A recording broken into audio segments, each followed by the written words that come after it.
Hi, and welcome to Your City. I'm Lynne Turner Fitzgerald, your host. Thank you for joining us. And I want to welcome Becky Biggins and Andy Ekblad, both deputy fire marshals for the city of Billings. Thanks for being here. Thanks for having us. Thanks for having us. Appreciate it. So I'm curious, back when I was growing up, there was a dog in a fire suit that used to come to the schools. I'm sure that was he's dead now, but that's changed, hasn't it? A little bit. We still have Sparky. We do still have you Sparky. do still have Sparky? We do still have Sparky. Yep, he has not passed away. Oh, well, thank goodness. Yeah, all right. Becky has a fire dog, though, that in addition to Sparky. Right. We do have a canine now who's with us part-time. Is it a Dalmatian? He's not. He's actually a golden doodle. Oh. He's a golden doodle. So people always expect Dalmatians, right?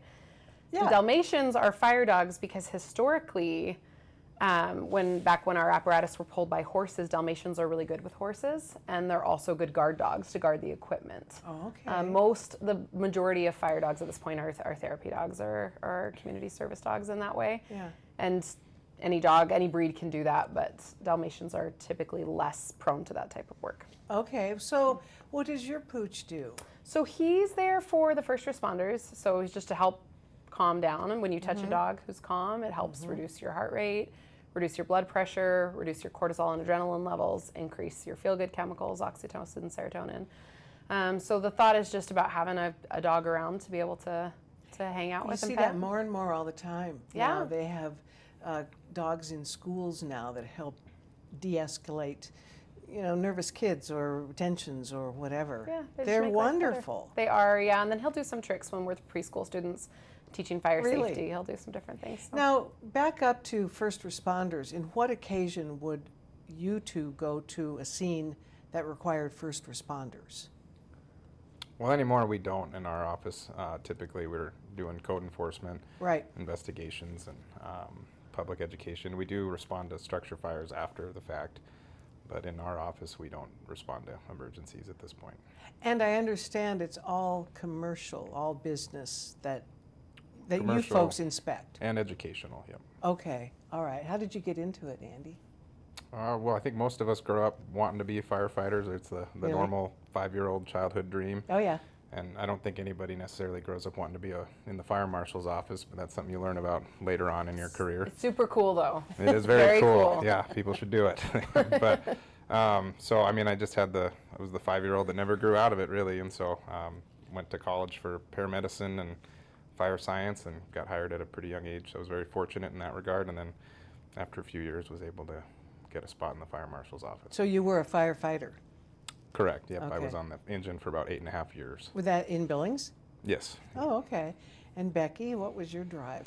Same. So when I was a little kid, I was super nervous about fire, super scared about fire, and we had a really great public education program in the city that I grew up in where the firefighters came in and helped ease that for me, and that's where my initial interest was sparked. I started later in life. I was 32 when I got hired on with the Billings Fire Department, had 3 kids, and decided to have a big old midlife career change and started as a firefighter. That's at Billings Fire. All the fire marshals start in suppression. So I rode the engine for about 4 years, and then I've had about 3 years in the fire marshal's office since then.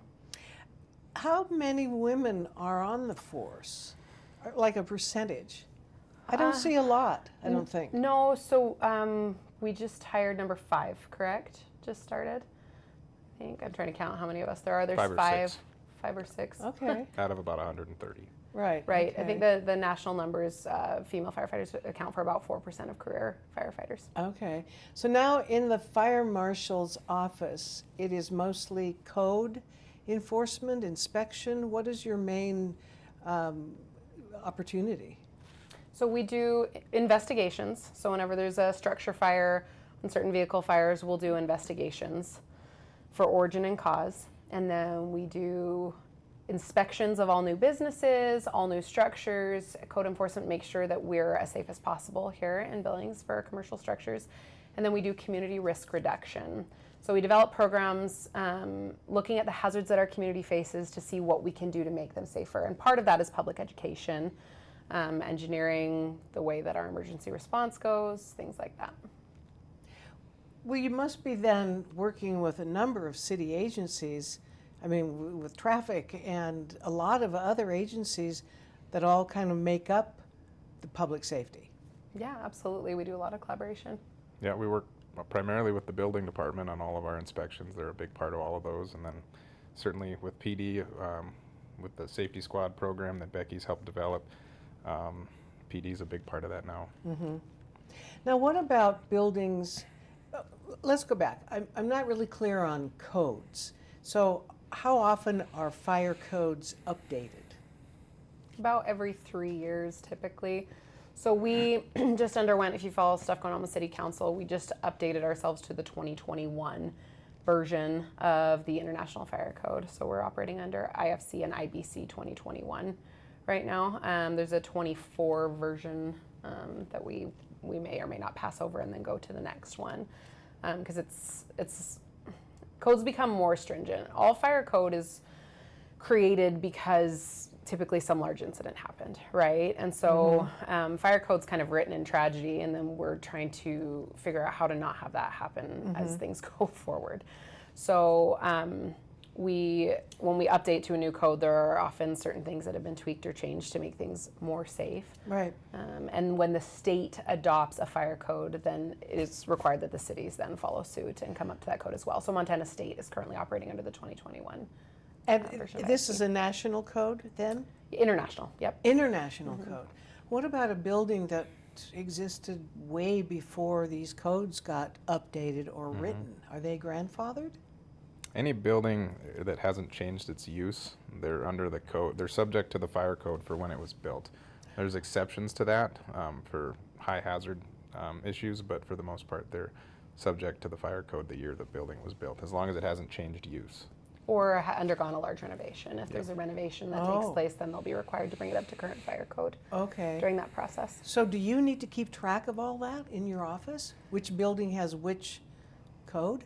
That's mostly held at the building department, but we work really closely with the building department in terms of that. So we'll communicate with them when we need to figure out under what fire code they would fall. And we have code books in our office back to some pretty old code books to look through periodically. Oh, I can imagine.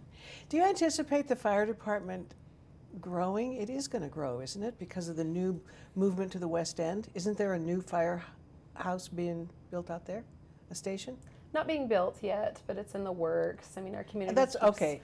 Our community keeps growing. Yeah. So the fire chief's been, I think, he's done a really good job at watching what is coming, what's going to be coming to our community, how our community is changing and growing, and making sure that we're being strategic in our planning moving forward so that we're prepared to protect the city the way that we need to. Right. Let's talk about some of your education efforts. How do you reach out to the community, and who do you talk to? I think you have the biggest program, if you'd like to start with that. Well, right now, let's talk about Safety Squad, because that's my baby. I could talk about Safety Squad all day. Okay. The Safety Squad. So the program that we're doing in the schools right now is called Safety Squad. We, in years past, we had an assembly team, fire prevention team of firefighters on the Billings department who would go out to the schools and do assemblies. Over the years, due to budget cuts and different things, that went away. And so part of why the main reason why I went into the Fire Prevention Bureau was to start the school program again. So it was formative to me when I was growing up, when I was nervous about fire. Right. And then I'm a mother, my husband and I have 5 children. So we currently have kids in elementary, middle, and high school and school district 2. And it was very weird to me that we weren't actively in the schools. So with tons of support from administration and the fire marshal, we're able to put in place a program now where we're going back. And this is the first year where we're going to be in all 21 SD2 elementary schools, seeing every kid K through 5 every single year. So this is the first year. So it's been a massive undertaking. We piloted it last year with great success. We're able to look at the numbers and see how much kids learned through the program. Montana State doesn't have any standards of learning that require the educators in our state to teach fire and burn injury prevention. A lot of states have that in place. School District 2 was so wonderful as a collaborator and a partner in building a curriculum that now gets delivered through library before we arrive for our visit. So the kids actually get 2 weeks of fire prevention, burn injury prevention education that we've worked closely with the district to. So you've created materials we have for students? Yes, and I'd like to put it out there that it's based on a program that was done in Virginia Beach originally. I talked to the educator that they hired to build that program of Virginia Beach Fire, and they initiated Safety Squad is now becoming a very standard type of program for metropolitan departments across the country. And so it's based off of that, and we used a lot of the same resources that they use in developing it, and then worked with School District 2 to make it work the best that it can for Billings. So if you actually Google Safety Squad Billings Fire, you can see the full curriculum that they receive through school, the Google slide presentations before our visit to the school, if anybody's interested in looking at that and what that looks like. Well, so I'm sure it's different for the different level of education that you're going to. And they're no longer in an assembly setting, right? Correct, yeah. So they get the 2 weeks of school, and then we come and we follow it up so that they're getting repetition. They're in smaller groups. When we're there, we have each grade for an hour and divide the grades up by class. Okay. So we just have one class, max 30 students, and they run through these 4 10-minute stations where they're up and physically moving and engaged in what they're learning. They actually go through a home fire escape course where they're physically going through a door and crawling under a little smoke curtain and having those repetitions where they're actually but they're doing it. They're doing it. Yeah, it's cool. Now, what kind of reaction are you getting from, let's say, second graders or first graders? They love it. They do? What do you? Andy's part of the squad. What do you think? That's very positive. They enjoy it. They seem to be learning the material, and this is our second year, and so there's schools we've returned to, and they're retaining a lot of the stuff we shared with them the year before. What kind of questions do you get from the kids? All types of questions. But sometimes they surprise you, and they have really, really good questions. They're kids, so they can be silly too. But but they'll ask us about our careers. They'll ask us about calls we run on.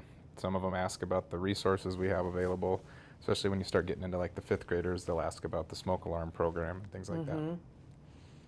Have you encountered any children who have been in a fire? Absolutely, absolutely. Really? Yep. So that's always interesting. Having been nervous about fire, my intent with the program is that we present the material in a way that's not going to increase anxiety. So we have a lot of talks about how fire is not super common, but we know sometimes it happens, and we don't talk about it because we want you to go home and be hypervigilant. We talk about it because in case it does happen, if we have a plan and we know what to do, then it's going to turn out much better than it would before. So we try to keep it really calm, but we do have those kiddos who have fires. Last year, we actually had a child who there was a fire in their house a week after they went through the program. Wow. At one of our schools. And it was pretty neat. So it was an older student, and they were home watching preschool-aged siblings.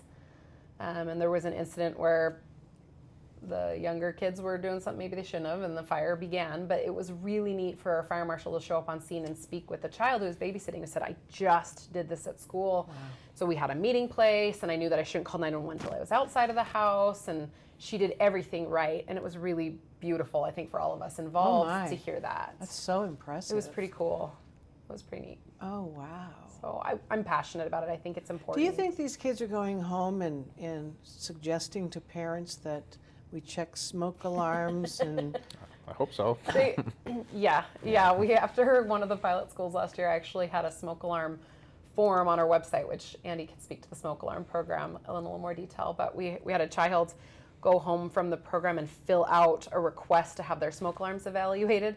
And with mom's information, I called mom, and she said, I didn't actually fill that form out. I told my child, I think we're good. I think we have plenty, but they just really want to make sure. And I thought it was great. Well, it's packing a powerful message, it sounds like. Yeah.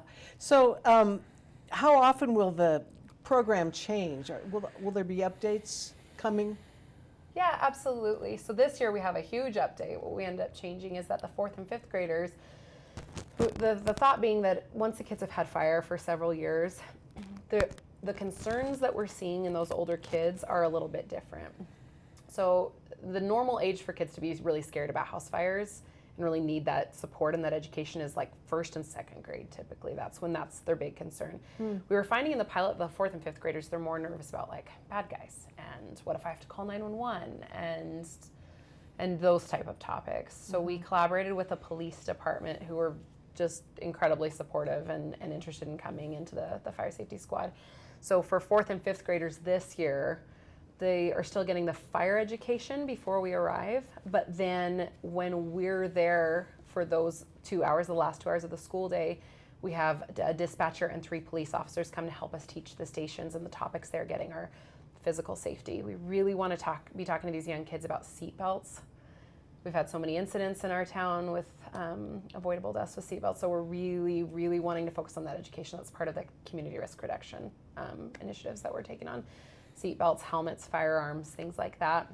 There's another station where they get to do a role play with a 911 dispatcher and go back and forth and talk about what are you going to be asked if you ever have to call 911. That's really good. That's awesome. Really good. It's helpful, I think. And Right. then we do substances and peer pressure, kind of a preliminary, age-appropriate intro to kind of gangs and drugs. Gotcha. And then we do a station about situational awareness, but they have a firefighter and a police officer or a dispatcher at every station. Well, and I imagine it helps them gain some comfort seeing your uniforms, seeing you human beings in these uniforms, and you're there to help. You're not there to intimidate.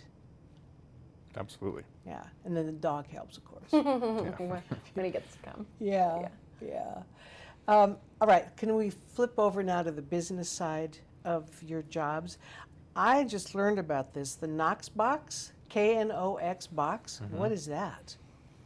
So every commercial building that has either a fire alarm system or a fire sprinkler system that might require one of our units to respond after hours when the building is unoccupied is required to have a Knox box. And so a Knox box is a metal box that's mounted on the outside of a building that only the fire department has access to. And so each engine has a box or their own key, and it's coded. And so every time that key is removed from that secure box, we know who took it out, who utilized it, and then they're able to access the box on the outside of the building, and the keys to the building are inside the box. And so if it's a false alarm and we need to go inside your building and confirm that or silence your alarm system, it saves us from having to break your door.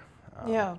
Certainly if your building is on fire, the door isn't as much of a concern, but in circumstances where even if you had a ruptured sprinkler line or something and they need to access your building to help correct that, not having to force anything is ideal. So that's just a requirement within our jurisdiction now. So that's any brick and mortar needs to have this? Any commercial structure with an alarm system or a sprinkler system. Okay. Yeah. All right. And is the owner then notified at the same time you are that something's going on? Part of our pre-planning is for us to notify them. Okay. Yeah, so All we have right. those when we install Knox boxes, and when we do our inspections, we always update our contact information for the most current after-hours phone number for the business owners. Right. There's going to be a lot of those in Billings. Hundreds, I would imagine. Yeah, many. Yeah. Lots of them. Yep. Okay. And they need to be updated because sometimes people change their locks and whatnot, and so every time we do an inspection, we confirm that the keys are accurate and up to date. Okay. So that's kind of a reminder then for business owners, if you're updating your locks, let's notify the fire marshal. Yes. Absolutely. Yep. Yep, please. Okay. And then now we're moving into spring. Thank God. And I want to talk about open burning. Now, I don't know how much moisture Montana got this year with the snowfall, how much content there was. But it's always a concern in Montana for wildfires, always.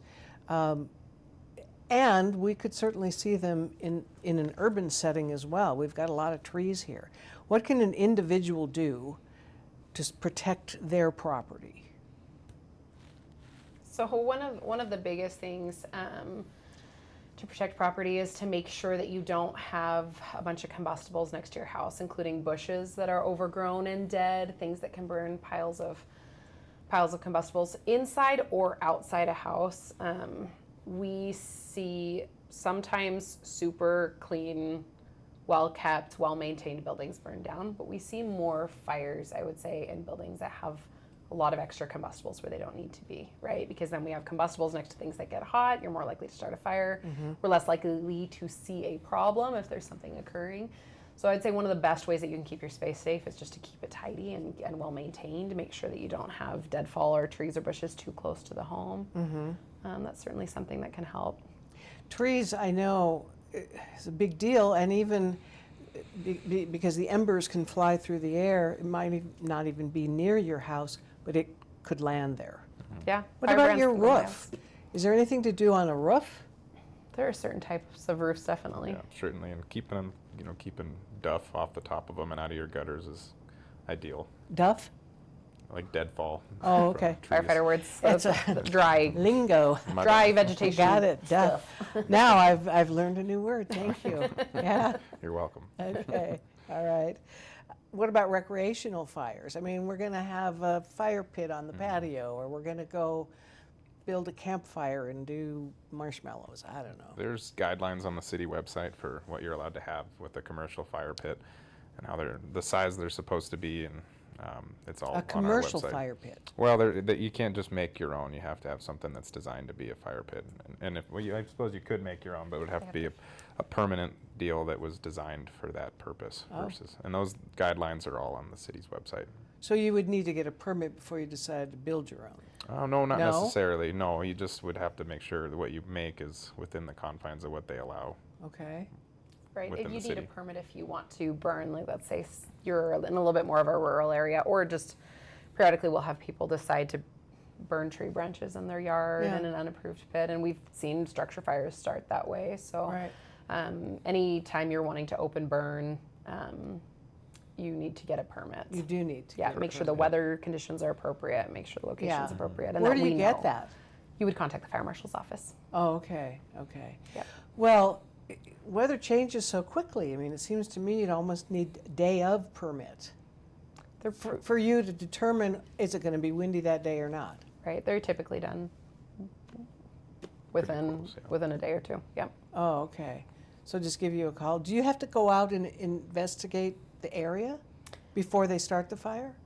It'll depend. It depends on what it is, I think, and where it's located. And neither of us do the burn permits, so I don't want to speak to it in too much detail. Sure. Because that's not part of my job. The assistant fire marshal typically handles those.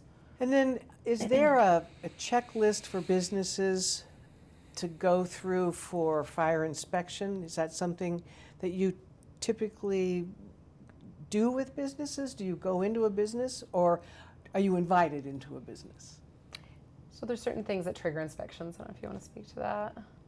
It depends on the type of business, but most of them have an annual inspection, and the level of inspection depends on what type of business it is. And so there's certain target hazards, schools, daycares that we do. The fire marshal's office does annually, and we have our own checklists that they're pretty familiar with because they get to go through it every year with one of us. Right. And then it's pretty often we find things that need to be corrected, and then they correct them, and we walk back through them and make sure the stuff looks good.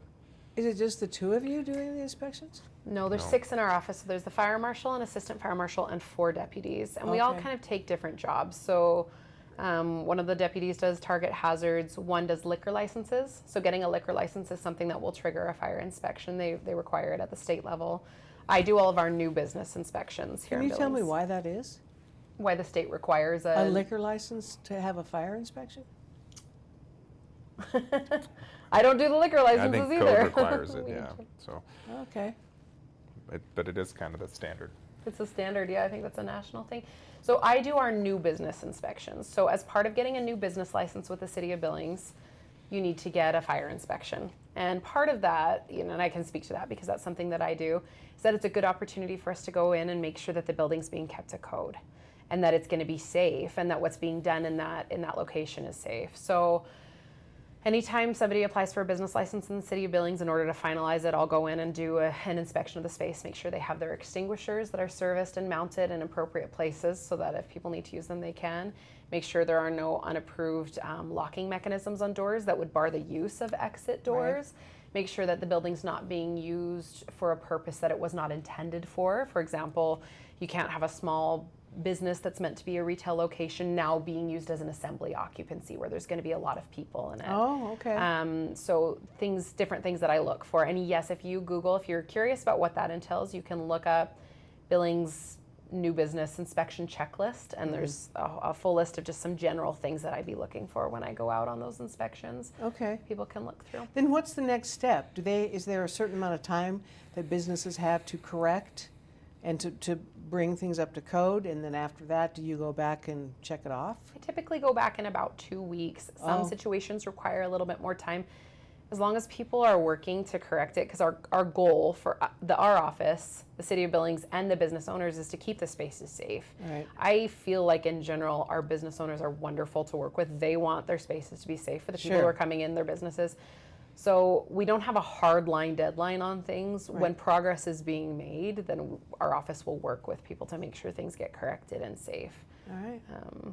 We're not out to hammer people. We just want it to be safer. Sure. All right. Well, we've just about run out of time. Anything to add? Thanks for having us. Andy. Toss it over to Becky. Well, I wanted Andy to say, just to give a little plug for our smoke alarm program, if we can, if we've got a minute. Yes, do. Because it's important. So with the smoke alarm program, we partnered with the Red Cross, and they provide free smoke alarms. And then I go install them throughout the city. So whether you're an elderly adult or a kiddo who heard about the program at school, we do quite a few of them. And then one of the local restoration companies started providing carbon monoxide alarms as well. And so it's a form they can fill out online. It goes directly to me, and then we get you scheduled, and there's no charge for any of it. And you can get Okay. the appropriate amount of smoke alarms in your home and CO detectors, and makes everybody safer. But it's been a really great program, and I feel like every month it feels like it's getting busier. Yeah, absolutely. Well, I'll give you my address. All right. Thank you both for being here. I appreciate it very much, and thanks for all the information. Absolutely. And Thank thank you. you for joining us on Your City. We'll see you next time.